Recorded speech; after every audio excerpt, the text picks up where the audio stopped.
بسم الله الرحمن الرحيم إن الحمد لله نحمده ونستعينه ونستغفره من يهده الله فلا مضل له ومن يضلل فلا هادي له وأشهد أن لا إله إلا الله وحده لا شريك له وأشهد أن سيدنا ونبينا وحبيبنا وقرة أعيننا محمدا عبده ورسوله صلی اللہ تبارک و تعالی علیہ وعلی آلہ واصحابہ وازواجہ وذریتہ وبارک وسلم تسلیما کثیرا اما بعد فاعوذ باللہ من الشیطان الرجیم بسم اللہ الرحمن الرحیم کل نفس ذائقۃ الموت وانما توفون اجورکم یوم القیامہ فمن زحزح عن النار وادخل الجنة فقد فاز وما الحياة الدنيا إلا متاع الغرور وقال تعالى إنك ميت وإنهم ميتون وقال تعالى وما محمد إلا رسول أفإن مات أو قتل انقلبتم على أعقابكم ومن ينقلب على أعقابه فلن يضر الله شيئا سبحان ربك رب العزة عما يصفون وسلام على المرسلين والحمد لله رب العالمين اللهم صل على سيدنا محمد وعلى آل سيدنا محمد وبارك وسلم.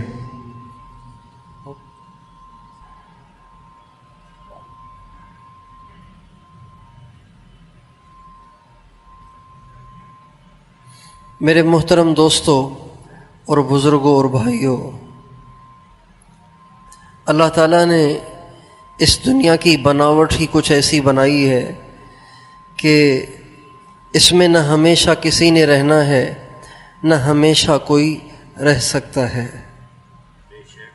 اس دنیا کی ہر چیز میں اگر ہم غور کریں گے تو ایک وقت ہوتا ہے اس کے عروج کا، پھر ایک وقت آتا ہے زوال کا، ایک وقت ہوتا ہے اس کے کھلنے کا، اور ایک وقت آتا ہے اس کے مرجھا جانے کا، ایک وقت ہوتا ہے قوت کا، اور پھر ایک وقت آتا ہے کہ وہ چیز کمزور ہو جاتی ہے. ہم اپنی زندگیوں میں غور کریں کہ ہم ایک دفعہ جوان ہو جاتے ہیں، پھر آہستہ آہستہ وہ جوانی ڈھلتے ڈھلتے بڑھاپے سے تبدیل ہو جاتی ہے. روزانہ ہم سورج کو دیکھتے ہیں کہ وہ مشرق سے چڑھتے چڑھتے چڑھتے چڑھتے جب اچھی طرح چڑھ جاتا ہے، آسمان تک پہنچ جاتا ہے، ہمارے سروں پہ آ جاتا ہے، تو پھر ایک دم ایسا قدرت کا اسے دھکا لگتا ہے، ایسا قدرت کا اسے دھکا لگتا ہے کہ وہ گرتے گرتے گرتے بالکل ہی ڈوب جاتا ہے. نہ دن مستقل رہتا ہے، نہ رات ہمیشہ رہتی ہے، نہ بہار ہمیشہ رہتی ہے، نہ خزاں ہمیشہ رہتی ہے، نہ جوانی ہمیشہ رہتی ہے، نہ بڑھاپا ہمیشہ رہتا ہے. کبھی کوئی ہمیشہ صحت مند نہیں رہ سکتا، کبھی بیمار بھی ہو جاتا ہے. کبھی کوئی ہمیشہ بیمار نہیں رہتا، اللہ صحت بھی دے دیتا ہے. تو یہ دنیا کے جو حالات ہیں یہ اسی طرح عدلتے بدلتے رہتے ہیں، اور یہ سب کے ساتھ ہے. اس میں اچھے لوگ بھی ہیں، اس میں برے لوگ بھی ہیں. اچھے بھی دنیا سے چلے جاتے ہیں اور برے بھی دنیا سے چلے جاتے ہیں. اچھے بھی بوڑھے ہو جاتے ہیں اور برے بھی بوڑھے ہو جاتے ہیں. اچھے بھی کمزور ہو جاتے ہیں اور برے بھی کمزور ہو جاتے ہیں. یہ ایک اللہ کا نظام ہے. اس نظام کے تحت یہ سارا عالم چل رہا ہے. اس کائنات کو اللہ نے حضرت محمد صلی اللہ علیہ وسلم کے طفیل بنایا ہے. وہی اس کائنات کے میر محفل ہیں، انہی کی وجہ سے اس کائنات کو بنایا گیا. وہی اس کائنات کی کریم ہے. کریم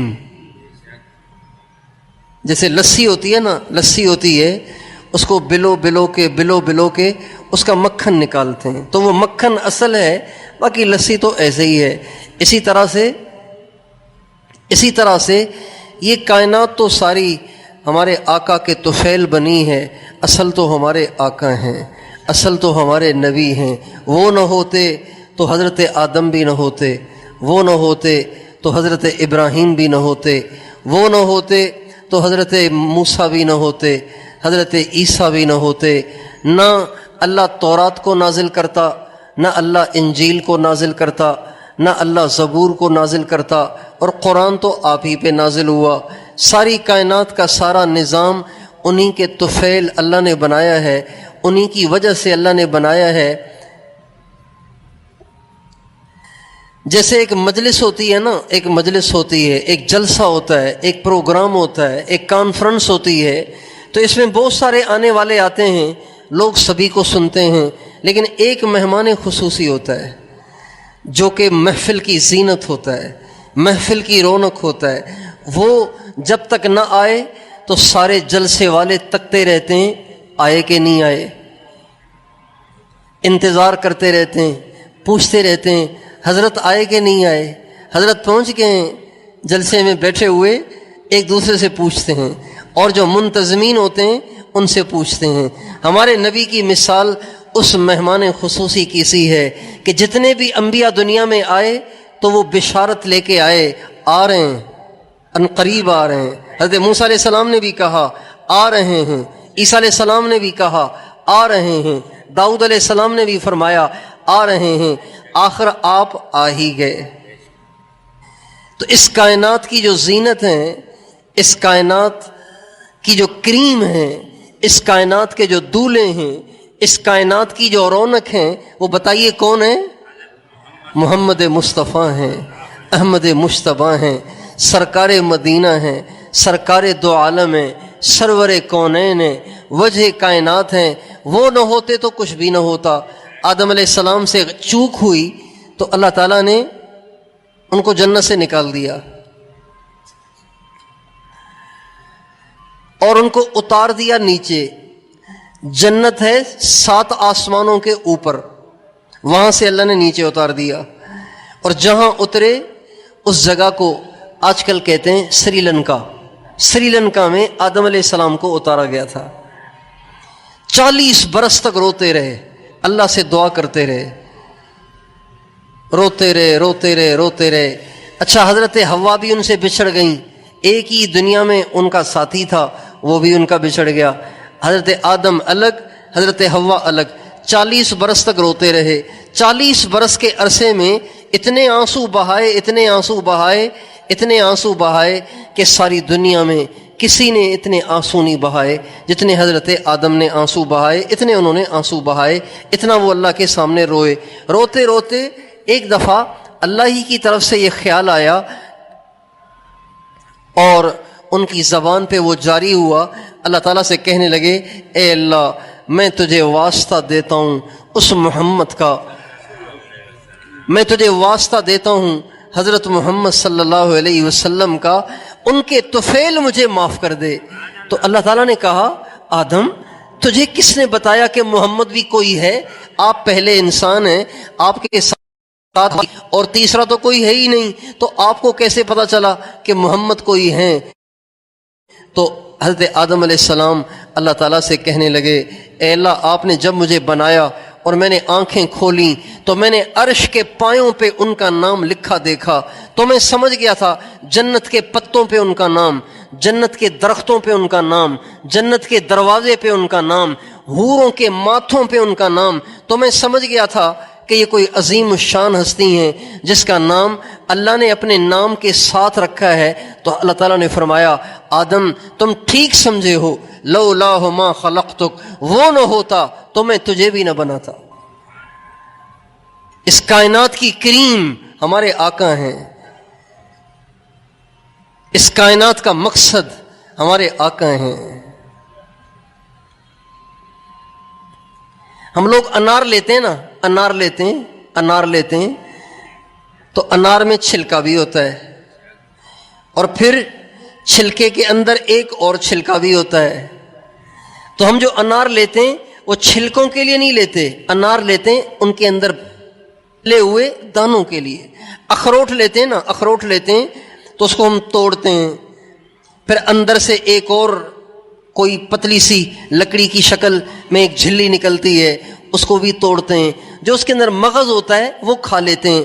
تو ہم جو اخروٹ خریدتے ہیں وہ اس چھلکے کے لیے تھوڑی خریدتے ہیں، وہ اس کے اندر جو ڈلا ہوا مغز ہے اس کے لیے خریدا جاتا ہے۔ اللہ تعالیٰ نے اس کائنات کو میرے تمہارے لیے، ہم جیسے گرے پڑے گنہگاروں کے لیے نہیں بنایا۔ اللہ تعالیٰ نے اس کائنات کو اس لیے بنایا کہ ایک دفعہ محمد کا ظہور ہو، سرکار دو عالم صلی اللہ علیہ وسلم ایک دفعہ ظاہر ہوں، ایک دفعہ جلوہ افروز ہوں، ایک دفعہ اس کائنات میں ظاہر ہوں۔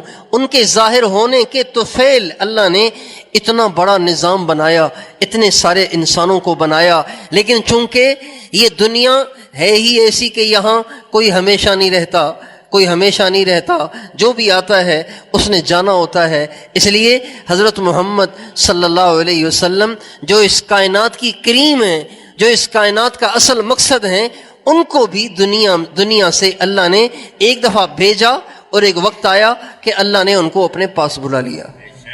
ربیع الاول کا مہینہ چل رہا ہے، پچھلے 2 ہفتوں سے نبی کریم صلی اللہ علیہ وسلم سے متعلق بات چل رہی ہے۔ ربیع الاول کے مہینے کو ہمارے نبی کے ساتھ بڑی مناسبت ہے، ہمارے نبی کے ساتھ بڑی گہری نسبت ہے۔ ہمارے نبی کی پیدائش بھی ربیع الاول میں، ہمارے نبی کو نبوت کا جو آپ نے اعلان کیا وہ بھی اس ربیع الاول میں، پھر ہمارے نبی پر جو وحی اتری تو وہ بھی ربیع الاول میں، ہمارے نبی نے جو مکے سے مدینے ہجرت کی وہ بھی ربیع الاول میں، اور ہمارے نبی کا جو انتقال ہوا وہ بھی ربیع الاول میں۔ اسی مہینے میں آپ آئے، اسی مہینے میں آپ رخصت ہوئے۔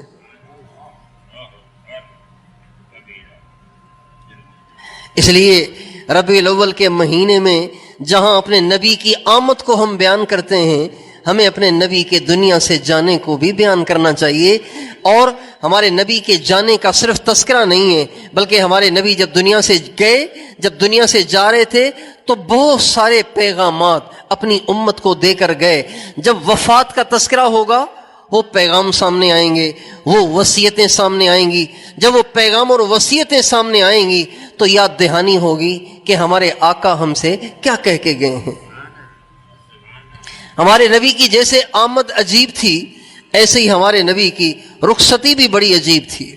ہمارے نبی آئے تو ساری دنیا میں اجالا آ گیا، ساری دنیا میں روشنی آ گئی، ساری دنیا میں نور آ گیا، ساری دنیا جگمگا اٹھی، ساری دنیا میں اندھیرا تھا۔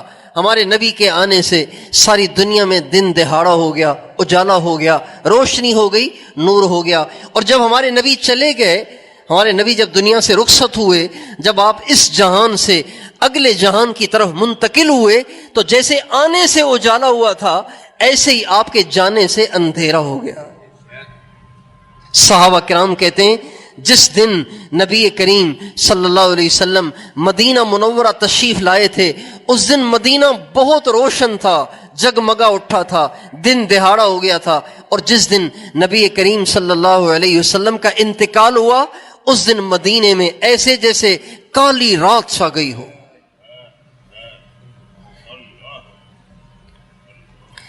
آپ کا آنا بھی عجیب، آپ کا جانا بھی عجیب، آپ کی ولادت بھی عجیب، آپ کی رحلت بھی عجیب۔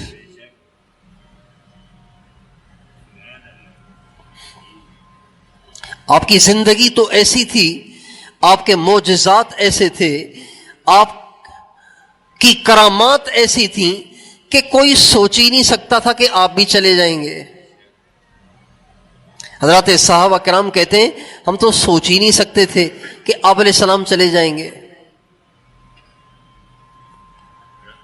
چنانچہ صحابہ کرام کے تو دل میں ہی نہیں تھا، کبھی ان کے تصور میں ہی نہیں آیا کہ آپ علیہ السلام دنیا سے چلے جائیں گے اور ہم یہاں ہوں گے اور آپ دنیا سے چلے جائیں گے۔ سب سے پہلے نبی کریم صلی اللہ علیہ وسلم کو دنیا سے جانے کا جو پیغام ملا ہے وہ اس وقت ملا جب یہ سورت نازل ہوئی، اذا جاء نصر اللہ والفتح ورأیت الناس يدخلون فی دین اللہ افواجا فسبح بحمد ربک واستغفرہ انہ کان توابا۔ یہ آیتیں نازل ہوئی ہیں فتح مکہ کے قریب۔ ان آیات میں اللہ تعالیٰ اپنے نبی سے فرماتے ہیں کہ جب اللہ کی مدد آ جائے اور جب فتح ہو جائے اور اسلام کی بہار آ جائے تو پھر تم دیکھو گے کہ جب اسلام کی بہار آئے گی تو لوگ لشکروں کے لشکر، قوموں کی قومیں اسلام میں داخل ہوں گی. جب یہ منظر قائم ہو جائے فسبح بحمد ربک واستغفرہ، میرے نبی پھر آپ اللہ کی تسبیح پڑھنا شروع کریں اور اللہ پاک سے استغفار کرنا شروع کریں. یہ پہلا پیغام تھا جو ہمارے نبی کو دیا گیا دنیا سے جانے کا.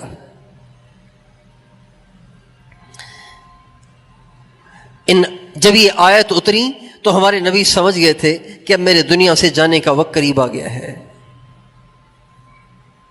پھر انتقال سے ڈھائی مہینے پہلے ہمارے نبی حج پہ تشریف لے گئے، جس کو حجۃ الوداع کہتے ہیں.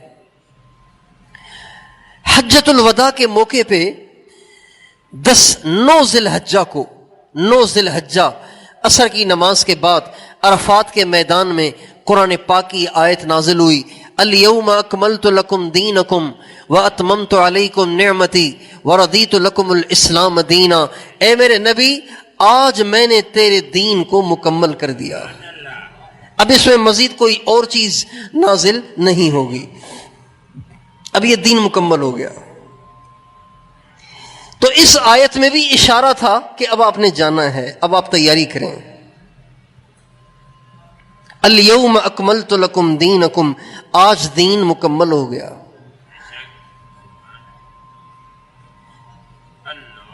تو چونکہ نبی کا کام ہی ہوتا ہے اللہ سے لینا، آگے پہنچانا.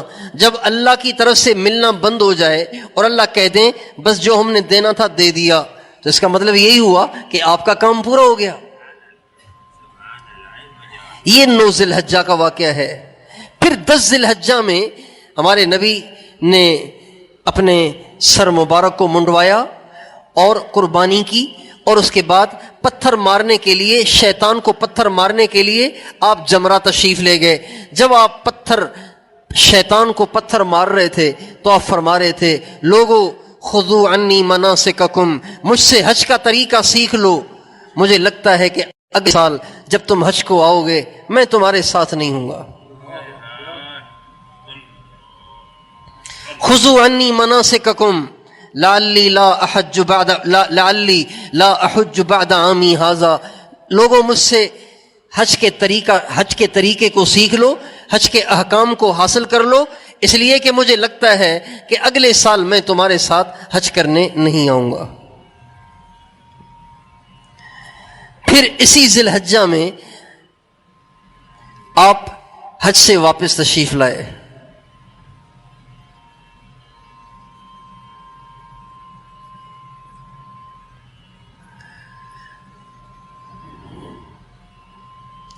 حج سے جب آپ کی واپسی ہو رہی تھی،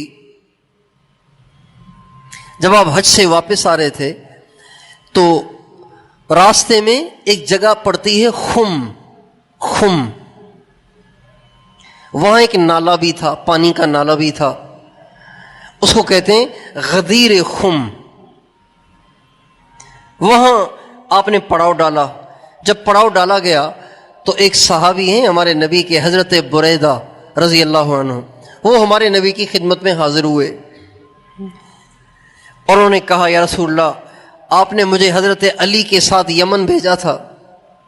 حضرت علی کو میں نے پچھلی دفعہ سنایا تھا کہ ہمارے نبی نے حضرت علی کو یمن والوں کی ہدایت کے لیے، یمن والوں کو تبلیغ کرنے کے لیے حضرت علی کو بھیجا تھا. ان کے ساتھ اور بھی بہت سارے ساتھی تھے،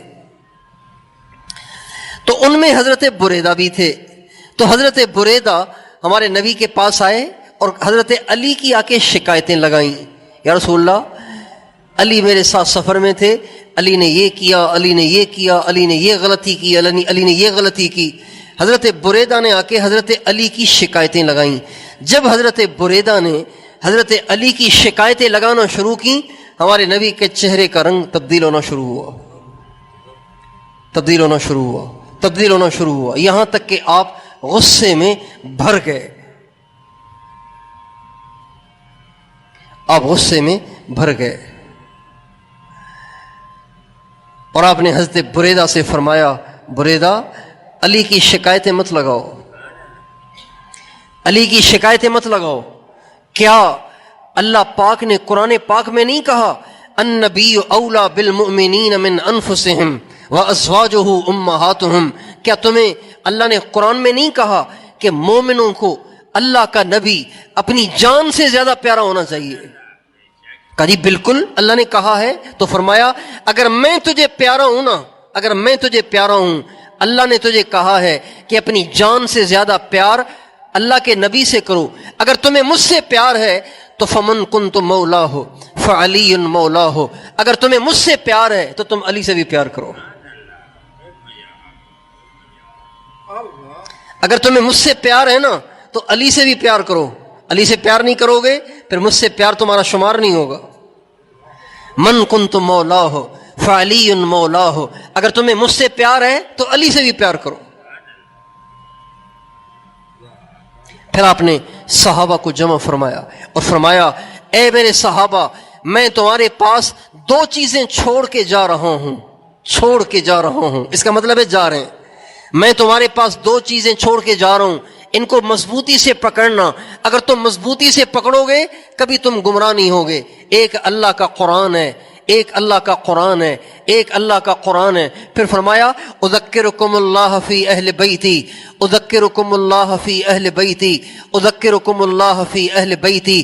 دوسری چیز جس کے بارے میں میں تمہیں نصیحت کر رہا ہوں، تمہیں یاد دہانی کر رہا ہوں، تمہیں تنبیہ کر رہا ہوں، میرے اہل بیت کا خیال کرنا۔ پھر آپ نے دوبارہ اس جملے کو دہرایا من کنت مولا ہو فعلی مولا ہو، جو مجھ سے محبت کرتا ہے وہ علی سے بھی محبت کرے، جو مجھے اپنا بڑا مانتا ہے وہ علی کو بھی اپنا بڑا مانے۔ اللہم وال من والا ہو وعاد من عادا ہو۔ پھر آپ نے دعا کر لی اے اللہ جو علی سے محبت کرے تو اس سے محبت فرما، جو علی سے دوستی لگائے اے اللہ تو اس کا دوست بن جا، جو علی کا دشمن بن جائے تو اس کا دشمن بن جا۔ یہ ساری باتیں رخصتی والی آپ فرماتے رہے۔ پھر آپ مدینہ منورہ آ گئے، محرم کا مہینہ مدینے میں گزارا، سفر کا مہینہ مدینے میں گزارا۔ سفر کی 29 تاریخ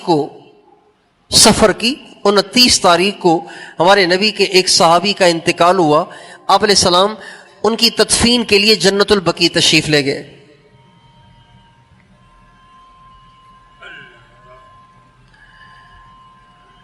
جب جنت البقیع سے آپ واپس آ رہے تھے تو آپ کو درد ہوا، بخار ہوا اور آپ کو سر میں درد شروع ہو گیا۔ جس دن آپ جنازہ پڑھانے گئے تھے اس دن آپ کی رات ٹھہرنے کی جو باری تھی وہ حضرت میمونہ کے گھر کی تھی، حضرت میمونہ کے گھر میں۔ تو آپ حضرت میمونہ کے گھر جا رہے تھے تو آپ نے دیکھا کہ حضرت اماں عائشہ رضی اللہ عنہا اپنے گھر کے دروازے کے اندر بیٹھی ہوئی ہیں اور سر پہ کپڑا لپٹا ہوا ہے۔ جیسے کسی کو درد ہوتا ہے نا تو وہ سر میں کپڑا لپیٹ لیتا ہے۔ آپ نے کہا عائشہ کیا ہوا؟ کہنے لگی واہ رأسا، ہائے میرا سر پھٹ رہا ہے درد سے۔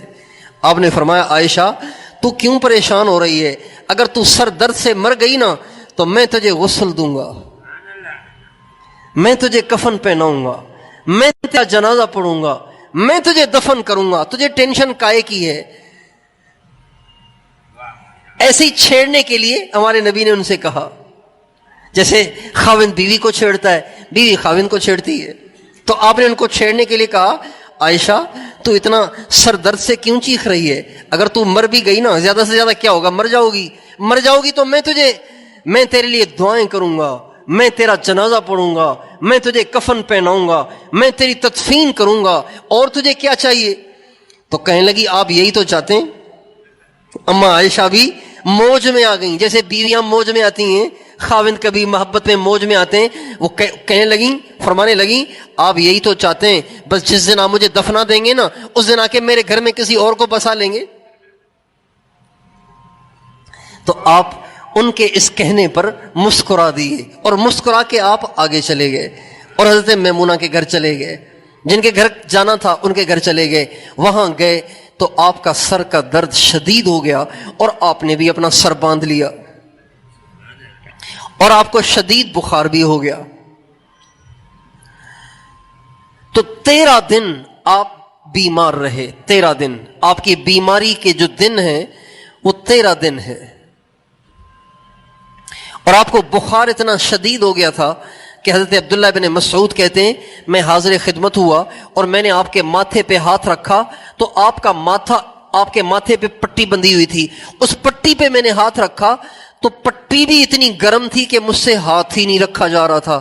میں نے کہا یا رسول اللہ آپ کو تو بہت زیادہ بخار ہو رہا ہے. آپ نے فرمایا انی اوعک کما یوعک رجلان منکم، جتنا تم میں سے ایک کو بخار ہوتا ہے، تم میں سے 2 کو بخار ہوتا ہے، اتنا مجھ اکیلے کو بخار ہوتا ہے. عبداللہ بن مسعود کہتے ہیں میں نے کہا یا رسول اللہ پھر تو آپ کا اجر بھی زیادہ ہے. آپ نے فرمایا ہاں، نبیوں کا اجر بھی زیادہ ہوتا ہے اور نبیوں کی تکلیفیں بھی زیادہ ہوتی ہیں. لیکن اس پوری بیماری میں شدید بخار ہے، سر میں شدید درد ہے، لیکن اس پوری بیماری میں آپ نے کوئی نماز نہیں چھوڑی، ساری نمازیں آپ نے پڑھی ہیں اور مسجد میں آ کے پڑھی ہیں. آپ نمازیں مسجد میں جا کے پڑھتے تھے. اور اس میں ایسا بھی ہوا کہ آپ سے چلا ہی نہیں جا رہا تھا. آپ نے حضرت فضل بن عباس اور حضرت علی ان دونوں حضرات کے کندھوں پہ اپنے ہاتھ رکھے اور آپ کے پاؤں زمین پہ ٹک نہیں رہے تھے، آپ کے پاؤں زمین پہ گھسٹ رہے تھے اور آپ جا کے مسجد میں مسلمانوں کو نماز پڑھاتے تھے، جماعت سے نماز پڑھتے تھے.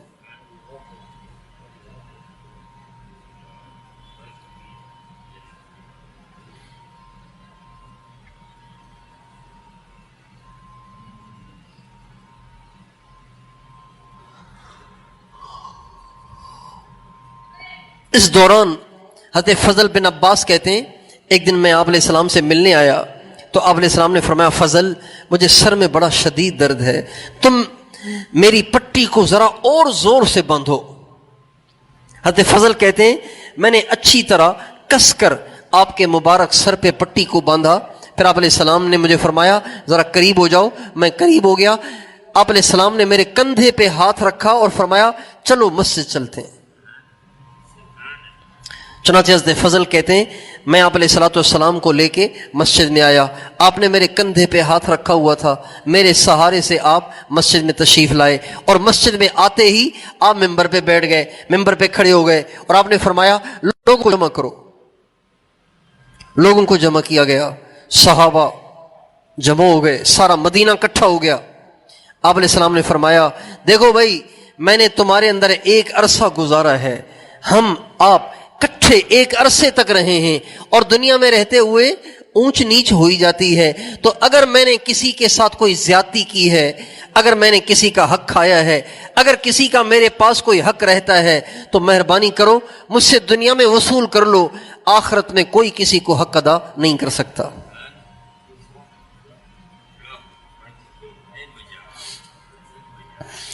اگر میں کسی کو تکلیف دی ہے، میرا جسم حاضر ہے وہ مجھے تکلیف دے دے. اگر میں نے کسی کی عزت کو نقصان پہنچایا ہے، میری عزت حاضر ہے، میری عزت سے وہ بدلہ لے لے، لیکن اپنے اس حق کو اپنے پاس نہ رکھے کہ قیامت کے دن مجھے پکڑ لے. اور اگر کسی کا میرے پاس مال ہے تو وہ مجھ سے مال لے لے یا پھر مجھے معاف کر دے. یہ اعلان کرنے کے بعد آپ نے فرمایا میں ایک دفعہ اس اعلان کو کرنے پر اکتفا نہیں کروں گا، ایک دفعہ یہ اعلان اور کروں گا. پھر آپ نے نماز پڑھائی، نماز پڑھانے کے بعد آپ دوبارہ ممبر پہ چڑھ گئے اور آپ نے فرمایا میں نے نماز سے پہلے بھی آپ لوگوں سے کہا تھا کہ اگر میں نے کسی کو تکلیف دی ہے تو میرا جسم حاضر ہے، مجھے تکلیف دے دے. اگر میں نے کسی کی آبرو کو نقصان پہنچایا ہے، میری آبرو حاضر ہے، میری آبرو سے بدلہ لے لے. اگر کسی کا میرے پاس پیسہ ہے تو وہ مجھ سے پیسہ وصول کر لے. اور دیکھو تم میں سے کسی کے دل میں شیطان یہ وسوسہ نہ ڈالے کہ کہ اگر ہم نے حضور سے حق مانگ لیا تو حضور کے دل میں ہماری نفرت آ جائے گی۔ پھر آپ نے فرمایا دیکھو میرے لیے یہ مناسب نہیں ہے کہ میں کسی سے نفرت کروں، اور نہ ہی میرے دل میں کسی کے لیے نفرت آ بھی سکتی ہے۔ میں تو سب کے ساتھ اچھے اخلاق والا برتاؤ کرتا ہوں، مجھے بہت پسند ہوگا وہ آدمی جو اپنا حق مجھ سے وصول کر لے۔ یہ جب آپ نے کہا تو ایک صحابی کھڑے ہو گئے، کہنے لگے یا رسول اللہ میرے 3 درہم آپ کی طرف رہتے ہیں، 3 درہم آپ کی طرف رہتے ہیں۔ آپ نے فرمایا میں تمہیں جھوٹا نہیں کہوں گا، نہ میں تمہیں قسم دوں گا، بس میں یہ کہہ رہا ہوں مجھے ذرا یاد دہانی کرا دو کہ تم سے میں نے کب لیے تھے۔ کہنے لگے یا رسول اللہ ایک دفعہ ایک سائل آیا تھا، اس نے آپ سے مانگا، آپ کے پاس نہیں تھا، آپ نے مجھ سے فرمایا کہ بھئی اس کو 3 درہم دے دو، بعد میں مجھ سے لے لینا، تو وہ میرے آپ کے پاس بنتے ہیں۔ آپ نے حضرت فضل بن عباس سے فرمایا فضل یہ 3 درہم میری طرف سے تو نے ادا کرنے۔ ایک اور شخص کھڑے ہو گئے، ایک اور شخص ہو گئے، کہنے لگے جی یا رسول اللہ میں بھی اپنی بات کرنا چاہتا ہوں۔ فرمایا کہو۔ کہا جی میں نے ایک دفعہ بیت المال میں سے 3 درہم چرا لیے تھے، مال غنیمت میں سے 3 درہم لے لیے تھے۔ آپ نے فرمایا اجتماعی مال میں سے تم نے 3 درہم لے لیے، کیوں؟ کہنے لگے جی میں بہت محتاج تھا، بہت مجبور تھا، بہت ضرورت مند تھا۔ آپ نے حضرت فضل سے فرمایا ٹھیک ہے اس سے وصول کر لو۔ پھر آپ نے فرمایا اور تو کسی کا حق نہیں رہتا، تو کوئی بھی کھڑا نہیں ہوا۔ پھر آپ نے فرمایا دیکھو بھائی میرے دنیا سے جانے کا وقت قریب آ گیا ہے، کسی نے دعا کرانی ہے نا تو آج دعا بھی کرا دو، کسی نے دعا کرانی ہے تو آج دعا بھی کرا دو۔ ایک شخص کھڑے ہو گئے، کہنے لگے یا رسول اللہ میں بہت گندا آدمی ہوں، منافق آدمی ہوں، جھوٹا آدمی ہوں، آپ میرے لیے دعا کر دیں، اللہ مجھے سچا بنا دے، مومن بنا دے، اللہ مجھے امانت دار بنا دے۔ جو ہی اس نے یوں کہا تو حضرت عمر کھڑے ہو گئے، کہنے لگے او بھائی جب اللہ نے تیرا پردہ رکھا ہے تو تو کیوں اپنا پردہ فاش کر رہا ہے، چپ کر کے بیٹھ جا۔ تو آپ نے حضرت عمر سے فرمایا عمر خاموش ہو جاؤ، دنیا کی رسوائی کچھ بھی نہیں ہے، اصل رسوائی تو آخرت کی ہے۔ اگر یہ مجھے اپنی اندر کی بیماریاں بتا کے لوگوں کے سامنے بظاہر رسوا ہو رہا ہے تو ہونے دو، یہ بیماریاں لے کے کوئی مر گیا تو آخرت کی رسوائی ہوگی۔ اس لیے دنیا کی رسوائی کچھ نہیں ہے، اصل رسوائی آخرت کی ہے۔ پھر آپ نے ان کے لیے دعا کی، اے اللہ ان کو مومن بنا، پکا مومن بنا دے، ان کو سچا بنا دے۔ اس طرح سے آپ نے اس صحابی کو دعائیں دیں۔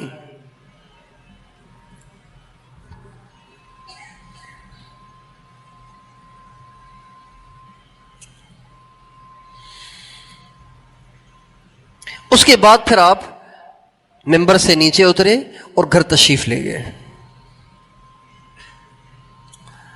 اور ہر نماز کے لیے آپ تشریف لاتے اور کوئی نہ کوئی نصیحت فرماتے تھے۔ انتقال سے 5 دن پہلے، انتقال سے 5 دن پہلے آپ مسجد میں تشریف لائے اور آپ ممبر پہ کھڑے ہوئے اور آپ نے فرمایا لوگوں تم سے پہلے ایک قوم گزری ہے بنی اسرائیل، جب ان کے نبی دنیا سے چلے جاتے تھے تو وہ ان کی اپنے نبیوں کی قبروں کو سجدے کرتے تھے، ان کو سجدہ گاہ بناتے تھے۔ میں تمہیں اس بات کی تاکید کرتا ہوں، تمہیں اس بات کی نصیحت کرتا ہوں، میں اگر چلا جاؤں تو میری قبر کی پوجا نہ کرنا، میری قبر کی پرستش نہ کرنا، میری قبر کے سامنے سجدے نہ کرنا۔ پھر آپ نے فرمایا اللہ کی لعنت ہو یہود اور نصارہ پر جنہوں نے اپنے نبیوں کی قبروں پہ سجدے کیے، اپنے نبیوں کی قبروں کو سجدہ گاہ بنایا۔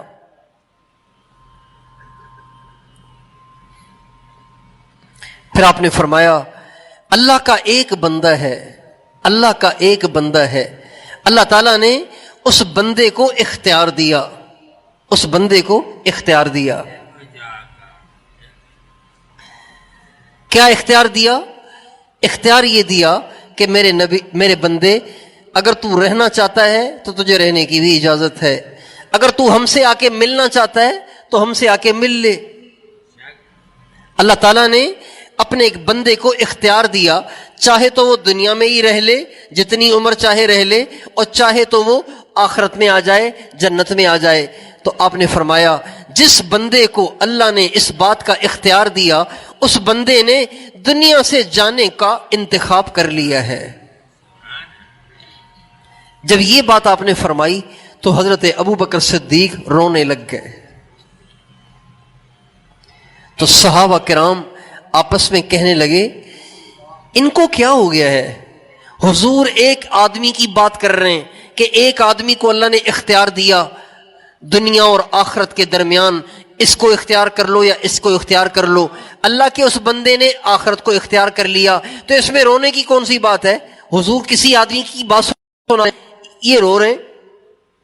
صحابہ کہتے ہیں اس وقت تو ہمیں سمجھ میں نہیں آئی، بعد میں ہمیں سمجھ میں آئی کہ حضرت ابو بکر صدیق جو روئے تھے وہ کس وجہ سے روئے تھے، کہ یہ جو بندہ آپ علیہ السلام فرما رہے تھے اس سے مراد خود ہمارے نبی خود تھے۔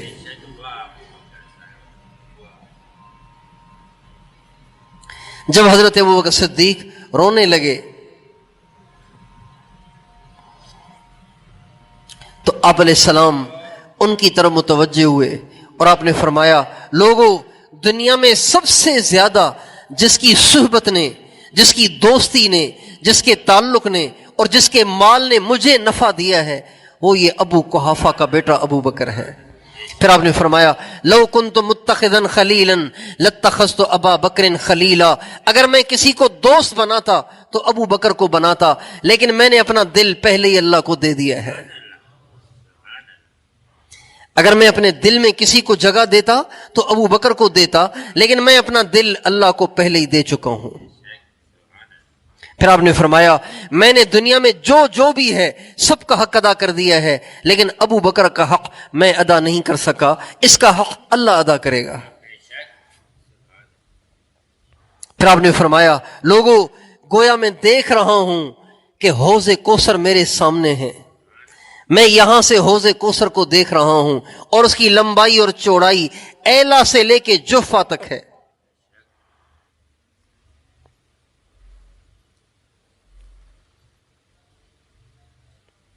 پھر آپ نے انصار صحابہ کے بارے میں وصیت فرمائی۔ آپ نے فرمایا سارے لوگوں کو میں حق دے چکا ہوں، لیکن میرے جو انصار ہیں جنہوں نے اپنی جان بھی مجھ پہ لگائی، اپنا مال بھی مجھ پہ خرچ کیا، اپنا وطن بھی مجھے پیش کیا، مجھے اپنے شہر میں ٹھہرایا اور میری مدد اور نصرت کی، انصار کا حق ادا نہیں ہوا۔ اس لیے جب اب لوگ بہت سارے اسلام قبول کریں گے، بہت بڑا مجمع اسلام میں داخل ہوگا اور انصار ایسے رہ جائیں گے جیسے آٹے میں نمک ہوتا ہے، انصار کی تعداد آہستہ آہستہ گھٹتے گھٹتے بہت تھوڑی ہو جائے گی، اسلام کے مددگار بہت سارے پیدا ہو جائیں گے، اسلام قبول کرنے والے بہت سارے پیدا ہو جائیں گے۔ میں تمہیں وصیت کر رہا ہوں ان کو بھولنا نہیں، اس لیے کہ انہوں نے تمہارے نبی کی بڑی مدد کی ہے۔ اور پھر آپ نے فرمایا اگر انصار سے کوئی غلطی بھی ہو جائے تو اس کی غلطی کو درگزر کر لینا، اس لیے کہ انہوں نے تمہارے نبی کی مدد کی ہے۔ آپ نے انصار کے بارے میں بہت ساری وصیتیں فرمائیں۔ پھر آپ نے انصار سے فرمایا اے انصار انکم ستجدون بعدی اثرتن، اے انصار جب میں دنیا سے چلا جاؤں گا تو مجھے لگتا ہے کہ لوگ تمہیں پیچھے کر دیں گے، اوروں کو آگے کر دیں گے، لیکن اگر تم صبر کرو گے، برداشت کرو گے، سہ جاؤ گے تو تم حوض کوثر پہ آ کے مجھ سے مل لینا، میں تمہیں تمہاری قربانیوں کا بدلہ اللہ سے دلواؤں گا۔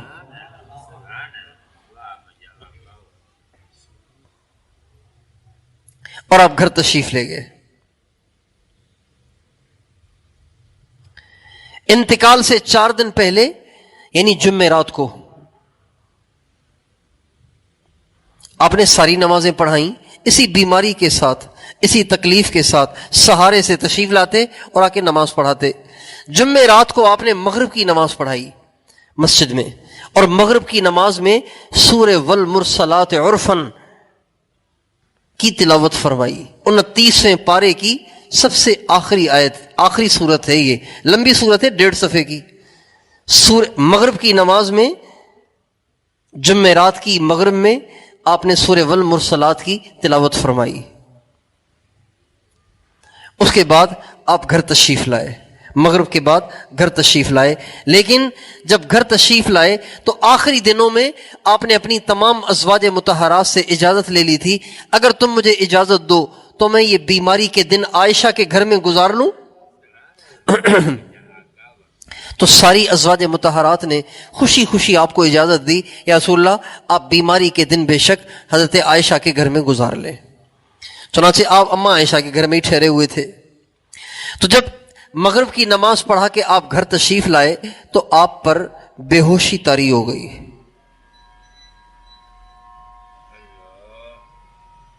آپ کو ہوش آیا تو آپ نے فرمایا نماز تو نہیں ہوئی؟ کہا جی نہیں، نماز تو آپ کے انتظار میں ہے، آپ تشریف لائیں گے تو آ کے عشاء پڑھائیں گے. آپ نے فرمایا اچھا چلو مجھے غسل کراؤ. چنانچہ آپ کو غسل کرایا گیا، آپ نہائے. جب نہا کر آپ تیار ہوئے مسجد میں جانے کے لیے تو پھر آپ پر بے ہوشی طاری ہو گئی، غشی طاری ہو گئی، آپ بے ہوش ہو گئے. پھر آپ کو ہوش آیا، آپ نے فرمایا نماز ہو گئی؟ کہا جی نہیں، آپ کا انتظار ہے. آپ نے دوبارہ غسل فرمایا، اور غسل فرما کے جب آپ نماز کے لیے جانے لگے تو دوبارہ آپ پہ غشی طاری ہو گئی. پھر جب ہوش آیا تو آپ نے فرمایا نماز ہو گئی؟ کہا جی نہیں، آپ کا انتظار ہے. فرمایا مجھے غسل کراؤ. آپ نے تیسری دفعہ غسل فرمایا مگر پھر آپ پہ بے ہوشی طاری ہو گئی. جب آپ کو ہوش آیا تو آپ نے فرمایا کہ نماز ہو گئی؟ کہا جی نہیں. آپ نے فرمایا ابو بکر سے کہو کہ وہ مسلمانوں کو نماز پڑھا دے. اما عائشہ رضی اللہ عنہا آپ علیہ السلام سے کہنے لگیں یا رسول اللہ ابو بکر سے نہ کہیں نماز پڑھانے کو، اس لیے کہ ان کا دل بہت نرم ہے، جب وہ قرآن پڑھتے ہیں تو وہ بہت روتے ہیں، پھر ان سے قرآن پڑھا نہیں جاتا. آپ کسی اور سے کہہ دیں، حضرت عمر سے کہہ دیں وہ نماز پڑھا لے.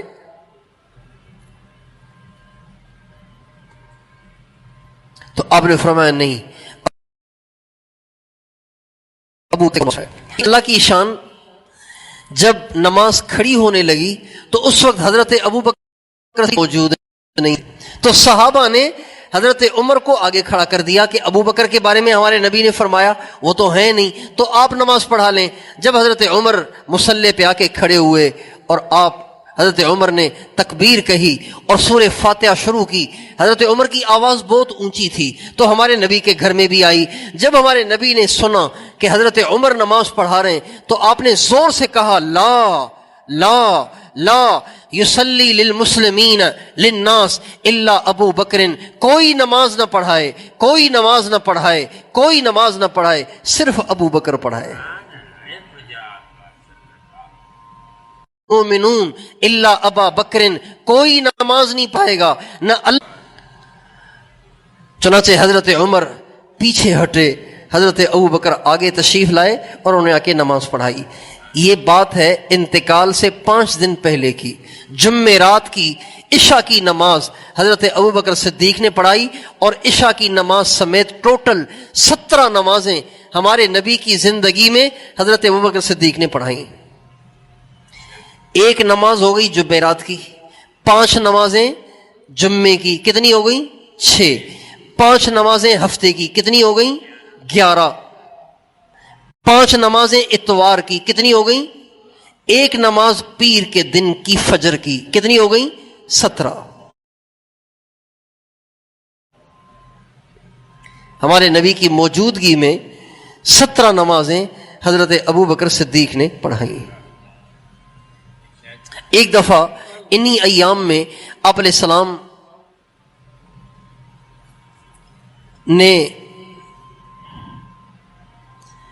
محسوس کیا کہ طبیعت میری بہتر ہے. چنانچہ آپ سہارے سے مسجد میں تشریف لے گئے نماز پڑھنے کے لیے. جب مسجد میں تشریف لے گئے، صحابہ، چونکہ آپ کا گھر تھا مسجد کے محراب کی طرف، تو جو ہی آپ داخل ہوئے نا مسجد میں تو سارے صحابہ کو پتہ چل گیا کہ حضور تشریف لے آئے. حضرت ابوبکر صدیق ایک دم پیچھے ہونے لگے تو آپ علیہ السلام نے حضرت ابوبکر صدیق سے فرمایا آپ نماز پڑھاتے رہیں، پیچھے نہ ہٹیں۔ آپ علیہ السلام حضرت ابوبکر صدیق کے ساتھ بیٹھ کر آپ نے نماز پڑھائی۔ چنانچہ امام تو بنے ہمارے نبی، حضرت ابوبکر صدیق ہمارے نبی کی تکبیرات کہتے رہے اور لوگ سنتے رہے اور نماز پڑھتے رہے۔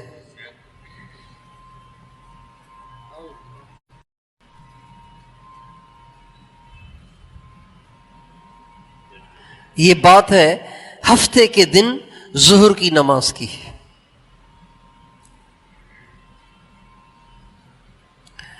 اس کے بعد اتوار کا دن آیا، انتقال سے ایک دن پہلے صبح سویرے ہی آپ علیہ السلام نے اپنے غلاموں کو بلایا، ان کی تعداد تھی 40 کے 40 کو آزاد کر دیا اور فرمایا میرے گھر میں کیا ہے؟ سارے گھر کو چھان مارا تو اس گھر میں سے 7 دینار نکلے، 7، 5 اور 2، 7 دینار۔ آپ نے فرمایا اس کو غریبوں میں تقسیم کر دو۔ اما عائشہ سے فرمایا اس کو غریبوں میں تقسیم کر دو۔ پھر آپ نے فرمایا مجھے اچھا نہیں لگتا کہ میں اللہ کے پاس جاؤں اور اللہ سے اس حال میں ملاقات کروں کہ دنیا پیچھے میرے گھر میں رکھی ہوئی ہو۔ میں دنیا چھوڑ کے نہیں مرنا چاہتا، میں اس حال میں اللہ سے ملنا چاہتا ہوں کہ میرا گھر دنیا کی دولت سے خالی ہو۔ چنانچہ آپ نے مال بھی تقسیم کر دیا۔ اب آپ کے گھر میں کچھ بھی نہیں ہے۔ اما عائشہ رضی اللہ عنہا فرماتی ہیں آخری رات میرے گھر کے چراغ میں تیل بھی نہیں تھا، میرے گھر کے چراغ میں تیل بھی نہیں تھا، وہ بھی میں نے پڑوسن سے ادھار لیا اپنے گھر کو روشن کرنے کے لیے۔ اور ہمارے نبی کے پاس ایک زرہ تھی جس کو آپ میدان جنگ میں پہنا کرتے تھے، تو ہمارے نبی کے گھر میں ایک دفعہ تنگی ہوئی، راشن نہیں تھا، کھانا نہیں تھا، تو آپ علیہ السلام ایک یہودی کے پاس تشریف لے گئے اور اس یہودی سے کہا کہ 30 سا آپ مجھے غلے کے دے دیں۔ اس نے کہا جی پھر آپ میرے پاس کوئی چیز گروی بھی تو رکھوا دیں، تو آپ نے اپنی زرہ اس یہودی کے پاس رکھوا دی، 30 سا اس سے غلے کے لے لیے اور اپنے گھر والوں میں تقسیم کر دیے۔ غالباً 30 سا کھجوریں تھیں یا جو تھے 30 سا جو آپ نے اسے ادھار لیے اور اپنی زرہ اس کے پاس گروی رکھوائی۔ دنیا سے جانے تک آپ علیہ السلام کے پاس اتنے پیسے نہ آ سکے کہ آپ یہودی کو دے کے اپنی زرہ کو چھڑوا سکتے۔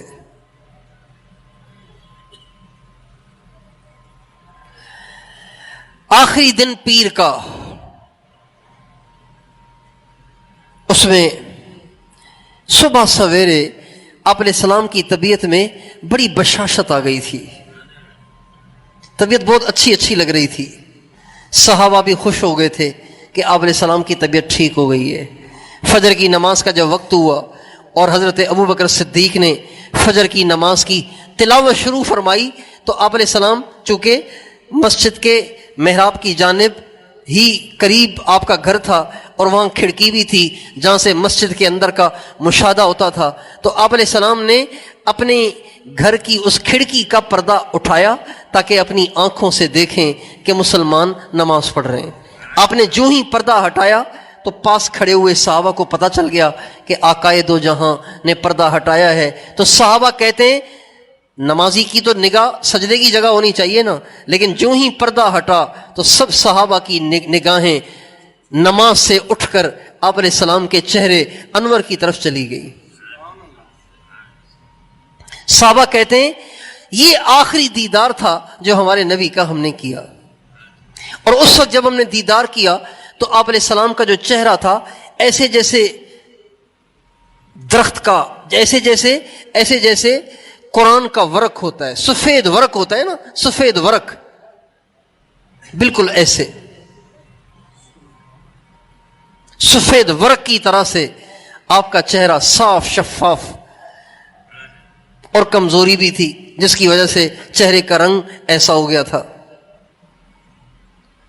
تو صحابہ کہتے ہیں جب پردہ ہٹا تو ہم نے چاہا کہ کہ نمازیں توڑ کے بس آپ ہی کا جلوہ اور آپ ہی کا حسن و جمال دیکھتے رہیں، لیکن آپ علیہ السلام نے ہاتھ کے اشارے سے فرمایا نمازیں مت توڑو، بس میں تمہیں ایک دفعہ نماز پڑھتا ہوا دیکھنا چاہتا تھا، میں تمہیں ایک دفعہ نماز پڑھتا ہوا دیکھنا چاہتا تھا۔ میرے دوستو، ہم اندازہ لگائیں ہمارے نبی کو اپنی امت کے نمازی ہونے کی کتنی تمنا تھی، کتنی خواہش تھی۔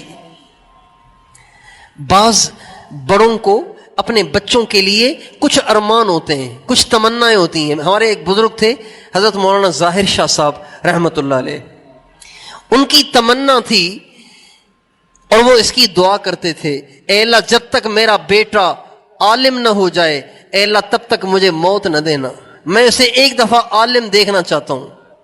چنانچہ جس دن ان کا بیٹا عالم ہو کے آیا نا، اس دن ان کا انتقال ہوا۔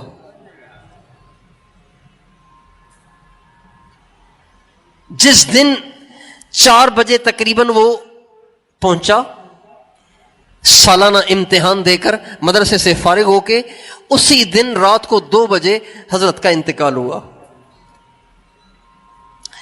تو چاہت ہوتی ہے نا کہ میرا بیٹا ایسا ہو جائے میری زندگی میں اسے دیکھ لوں ایک دفعہ کہ وہ ایسا ہو گیا ہے، جیسے ہمارے حضرت کو چاہت تھی کہ میں ایک دفعہ اپنے بیٹے کو دیکھوں کہ وہ عالم بن گیا، اس کی دستار بندی ہو گئی۔ ہمارے نبی کو چاہت تھی میں دیکھ لوں میری امت نمازیں کیسے پڑھتی ہے۔ چنانچہ انتقال سے پہلے آخری دفعہ اپنے محراب کی کھڑکی کی چادر کو ہٹا کے، پردے کو ہٹا کے آپ نے اپنی امت کو دیکھا کہ نماز پڑھ رہے ہیں۔ صحابہ نماز توڑنے لگے، آپ نے فرمایا نماز توڑو نہیں، بس میں تو تمہیں دیکھنا چاہتا تھا کہ تم کیسے نماز پڑھ رہے ہو۔ اور جب آپ نے پردہ ہٹایا اور صحابہ کو نماز پڑھتا دیکھا، حضرت ابو بکر کو مصلی پہ دیکھا، باقی صحابہ کو ان کے پیچھے دیکھا، تو حدیث میں آتا ہے آپ مسکرائے، آپ خوش ہو رہے تھے، اور یہ مسکراتے مسکراتے آپ نے اپنا پردہ لٹکا دیا اور پردہ ڈال دیا۔ صحابہ کہتے ہیں بس اس کے بعد ہم آپ علیہ السلام کا دیدار نہیں کر سکے۔ اس کے بعد آپ کی طبیعت تھوڑی تھوڑی خراب ہونا شروع ہو گئی۔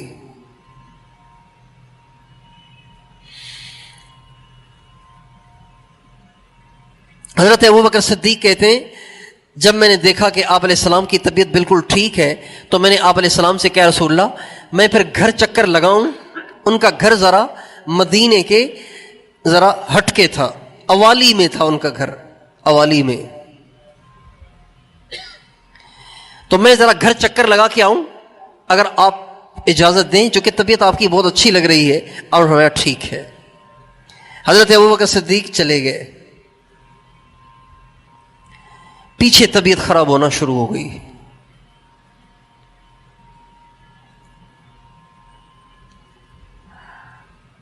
جب طبیعت خراب ہونا شروع ہوئی تو آپ نے حضرت فاطمہ کو بلایا، ان کو بلایا اور ان کے کان میں فرمایا، ان کے کان میں کچھ آپ نے فرمایا تو وہ رونے لگ گئیں۔ پھر آپ نے دوبارہ ان کو کچھ فرمایا تو وہ خوش ہو گئیں اور ہنسنے لگیں۔ جب یہ معاملہ ہوا تو حضرت اماں عائشہ نے حضرت اماں فاطمہ سے کہا فاطمہ یہ کیا معاملہ تھا؟ اچھا، یہ اس وقت کیا تھا کہ اماں عائشہ کی گود میں ہمارے نبی نے سر رکھا ہوا تھا۔ یہ آپ مجھے دیکھیں، یوں یہ آپ علیہ السلام کا جو سر مبارک تھا وہ اماں عائشہ کی چھاتی سے لگا ہوا تھا یوں، اور آپ کی جو پیٹھ تھی وہ ان کے پیٹ سے لگ رہی تھی، اس طرح سے۔ لیکن آپ علیہ السلام نے جو بات فرمائی اماں فاطمہ کے کان میں، وہ اتنی آہستہ آواز سے کہ حضرت اماں عائشہ نے بھی نہیں سنی۔ تو اماں عائشہ نے پوچھا فاطمہ کیا کہہ رہے تھے حضور؟ کہا یہ راز ہے، اس راز کو فاش میں نہیں کر سکتی۔ چنانچہ آپ علیہ السلام کے انتقال کے بعد اماں عائشہ نے پوچھا فاطمہ اب تو بتا دو، اگر تم نہیں بتاؤ گی تو میں تمہیں قسم دوں گی، پھر چونکہ میں تمہاری ماں ہوں۔ اماں عائشہ حضرت فاطمہ کی ماں ہوئی نا، میرا جو تم پہ حق بنتا ہے اس کی قسم دوں گی تمہیں۔ کہا اب بتا دوں گی، اس لیے کہ حضور دنیا سے چلے گئے. پھر فرمانے لگیں وہ جو پہلی دفعہ آپ علیہ السلام نے مجھے کان میں بات فرمائی جس پہ میں رو پڑی، وہ یہ تھی کہ آپ نے فرمایا عائشہ میں اس بیماری سے اب اٹھ نہیں سکوں گا، آج میں چلا جاؤں گا دنیا سے. جب آپ نے کہا نا میں آج جا رہا ہوں تو میں کیسے برداشت کر سکتی تھی، میں رو پڑی. جب آپ نے پھر دوبارہ مجھے کان میں فرمایا فاطمہ تو رو نہیں، تو دل چھوٹا نہ کرنا، اتق اللہ وصبری، اتق اللہ وصبری، اللہ سے ڈرنا، صبر کرنا، رونا اور چیخنا نہیں، بلکہ میں تمہیں ایک خوشخبری دیتا ہوں، وہ یہ کہ میرے دنیا سے جانے کے بعد میرے اہل بیت میں سب سے پہلے مجھ سے تو آ کر ملے گی. اور فاطمہ تو کیوں روتی ہے، تو کیوں پریشان ہوتی ہے، میں تم سے پہلے تمہاری تیاری کرنے تو جا رہا ہوں.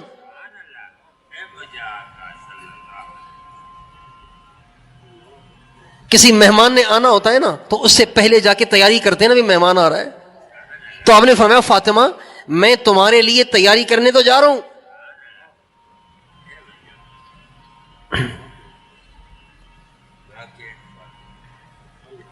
تو کیوں روتی ہے، میں تم سے پہلے جا رہا ہوں، تمہارے لیے تیاریاں کروں گا اور پھر تم بھی آ جانا. حضرت اماں فاطمہ فرماتی ہیں جب یہ بات فرمائی تو پھر مجھے کچھ تسلی ہوئی کہ شکر ہے جدائی کا زمانہ بڑا نہیں ہے، تھوڑا سا ہے.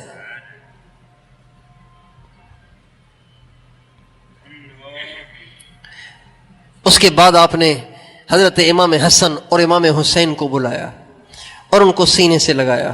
جب ان کو سینے سے لگایا نا تو آپ کی آنکھوں سے آنسو نکل آئے. تو اماں فاطمہ نے کہا یا رسول اللہ آپ دنیا سے جا رہے ہیں تو میرے بچوں کو کچھ اللہ کے دیے میں سے دیتے جائیں.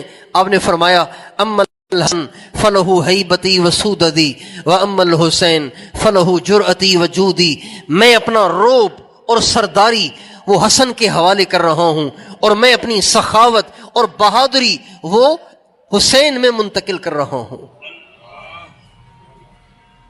یہ جو اللہ والے دنیا سے جاتے ہیں نا تو ان میں جو صفات ہوتی ہیں نا، ان میں جو صفات ہوتی ہیں وہ پھر ان کے سینے سے اوروں کے سینے میں ٹرانسفر ہوتی ہیں. یہ ایک نظام ہے، یہ عام آدمی کو سمجھ میں نہیں آئے گی بات، ایسے ہوتا ہے. ایک نور ہوتا ہے وہ ان کے سینے سے ان کے سینے میں ٹرانسفر ہو جاتا ہے. جیسے ایک موبائل سے دوسرے موبائل میں چیز چلی جاتی ہے نا، ٹرانسفر ہو جاتی ہے، بلوٹوتھ کے ذریعے سے چلی جاتی ہے. اس طرح اللہ تعالیٰ کا ایک نظام ہے کہ جو نور اللہ سے نسبت، اللہ کا تعلق کسی کے سینے میں ہوتا ہے وہ ان کے سینے میں منتقل ہو جاتا ہے. ہمارے حضرت مولانا جمشید صاحب نور اللہ مرقدہ، ایک دفعہ میں نے ان سے پوچھا کہ حضرت آپ کس کس کے خلیفہ ہیں، آپ کے پاس کتنی خلافتیں ہیں؟ تو وہ فرمانے لگے میرے پاس 3 خلافتیں ہیں، 3 بزرگوں نے مجھے خلافت دی. پھر فرمایا فلانے فلانے، اور فرمایا تیسرے جو بزرگ ہیں حضرت مولانا شاہ عبدالعزیز صاحب دعاجو رحمۃ اللہ علیہ، انہوں نے خلافت بھی دی اور اپنی نسبت بھی دی. میں نے کہا نسبت کا کیا مطلب؟ فرمانے لگے جب ان کے انتقال کا وقت آیا تو انہوں نے مجھے سینے سے لگایا اور جو کچھ اللہ نے ان کو دیا تھا وہ سارا میرے سینے میں ٹرانسفر کر دیا.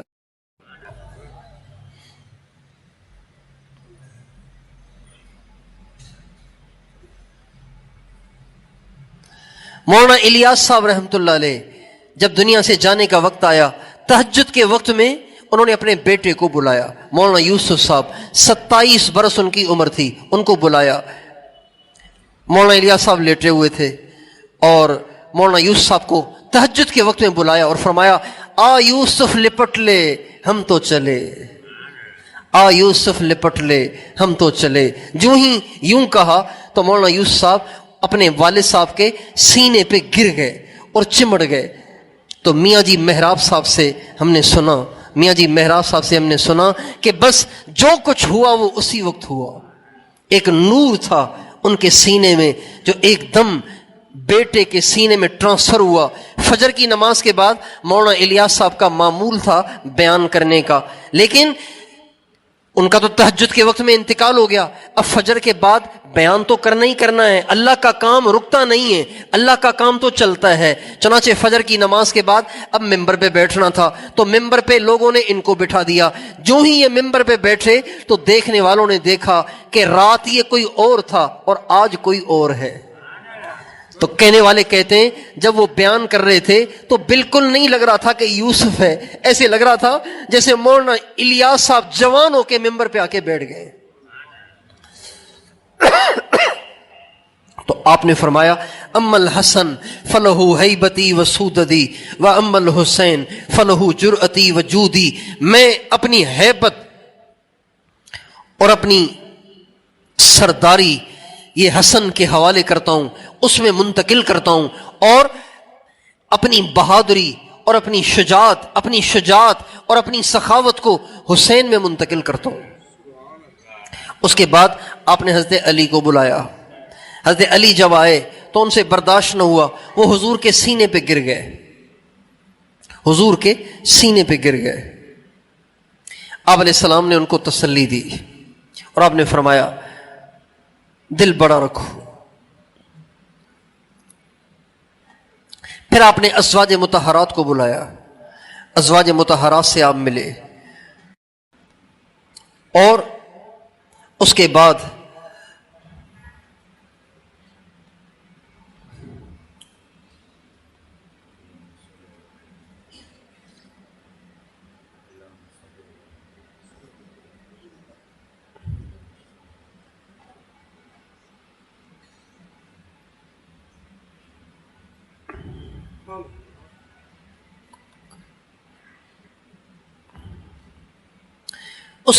آپ علیہ السلام کے پاس حضرت جبریل علیہ السلام آئے، اور جبریل علیہ السلام نے آ کے آپ علیہ السلام سے کہا یا رسول اللہ ملک الموت دروازے پہ کھڑے ہوئے ہیں، حضرت اسرائیل علیہ السلام دروازے پہ کھڑے ہوئے ہیں اور وہ اجازت مانگ رہے ہیں، اگر آپ کہیں تو اندر بلا لوں؟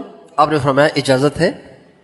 چنانچہ وہ اندر تشریف لائے، اندر حاضر ہوئے اور آتے ہی کہا السلام علیکم یا رسول اللہ۔ آپ نے جواب دیا کہ یا رسول اللہ آپ پہلے شخص ہیں۔ پھر وہ کہنے لگے یا رسول اللہ اللہ نے مجھے آپ کے پاس بھیجا ہے، آپ پہلے آدمی ہیں جن سے میں اجازت لے کر آیا ہوں، آپ سے پہلے میں نے کسی سے آج تک اجازت نہیں لی، میں جس کے پاس جاتا ہوں سیدھا جاتا ہوں، کوئی مجھے روک نہیں سکتا۔ آپ پہلے شخص ہیں جن سے مجھے اجازت لینے کو کہا گیا۔ اللہ نے فرمایا میرے محبوب کے پاس جاؤ، اجازت لے کے جانا، اجازت ملے تو جانا ورنہ واپس آ جانا۔ اور آپ پہلے شخص ہیں جن کو میں نے سلام کیا ہے، آپ سے پہلے آج تک میں نے کسی کو سلام نہیں کیا۔ آپ نے فرمایا کیسے آنا ہوا؟ کہا جی مجھے اللہ نے بھیجا ہے اور اللہ نے کہا ہے میرے نبی کو میرا پیغام سناؤ، اگر میرے پاس آنا چاہتے ہیں تو بہت اچھا، رہنا چاہتے ہیں تو بے شک رہ لیں، میری طرف سے رہنے کی بھی اجازت ہے، میری طرف سے رہنے کی بھی اجازت ہے۔ تو آپ علیہ السلام سوچ میں پڑ گئے۔ آپ نے حضرت جبریل علیہ السلام کو دیکھا اور آنکھوں میں ان سے مشورہ کرنے لگے جبریل کیا کرنا چاہیے؟ تو حضرت جبریل کہنے لگے یا رسول اللہ اگر آپ رہنا چاہیں تو آپ کو رہنے کی اجازت ہے، لیکن اللہ کو آپ سے ملنے کا بڑا شوق ہے، اللہ کو آپ سے ملنے کا بڑا شوق ہے۔ تو آپ نے فرمایا اگر اللہ کو مجھ سے ملنے کا شوق ہے تو مجھے بھی دنیا میں رہنے کا کوئی شوق نہیں ہے، میں بھی اللہ سے ملنا چاہتا ہوں۔ پھر آپ نے فرمایا لیکن اگر میں دنیا سے چلا گیا تو پیچھے میری امت کا کیا بنے گا؟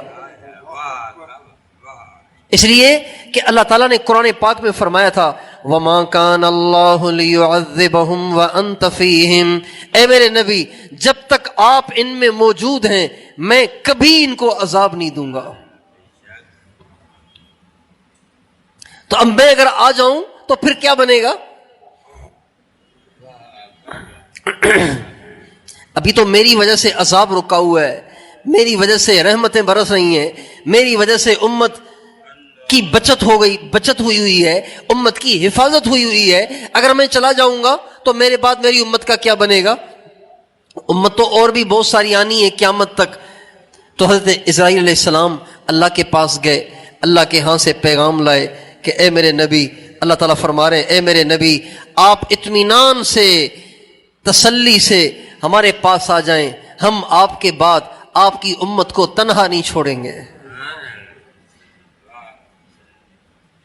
آپ علیہ السلام نے جب یہ خبر سنی تو آپ نے فرمایا الآن قرت عینی، اب میرا سینہ ٹھنڈا ہے، میری آنکھیں ٹھنڈی ہیں، اب میرا دل مطمئن ہے۔ چنانچہ آپ نے حضرت اسرائیل سے فرمایا اسرائیل تم میری بھی روح نکالو گے؟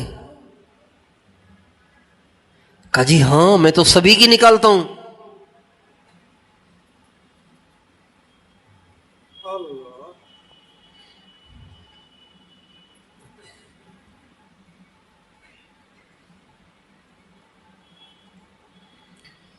اللہ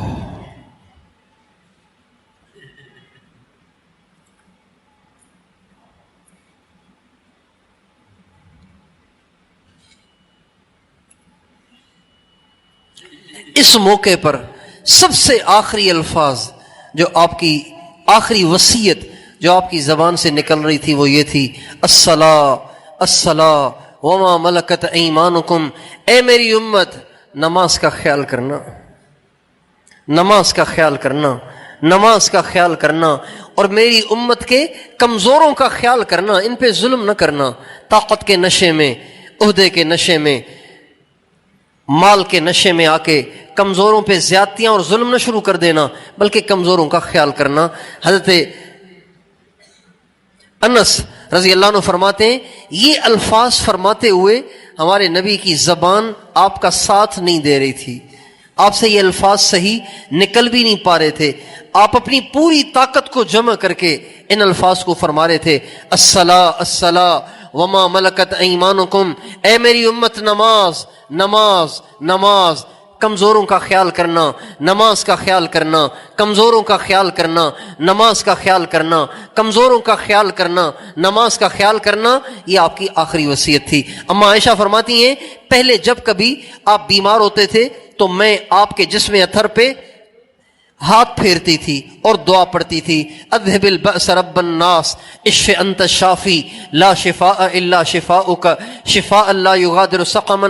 اس دعا کو جب آدمی پڑھتا ہے تو اللہ تعالیٰ مریض کو شفا دے دیتے ہیں۔